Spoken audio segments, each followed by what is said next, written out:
Alors, si vous voulez, ces législatives, elles interviennent quand même dans un contexte un peu particulier parce que on sait très bien que le nouveau gouvernement, hein, Macron et son gouvernement, demain, ils vont nous attaquer comme jamais.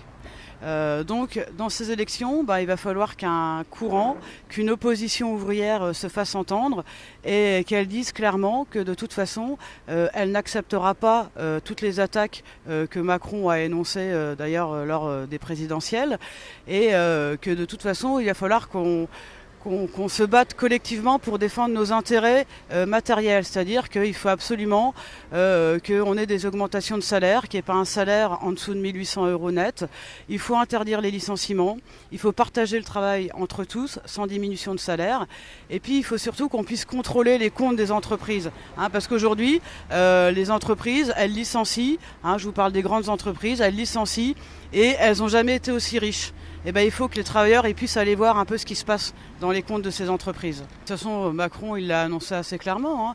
Il veut encore aggraver la loi El Khomri, il veut supprimer 120 000 postes de fonctionnaires, il veut s'attaquer aux retraites. Donc c'est évidemment, on va avoir affaire à un gouvernement un peu de combat.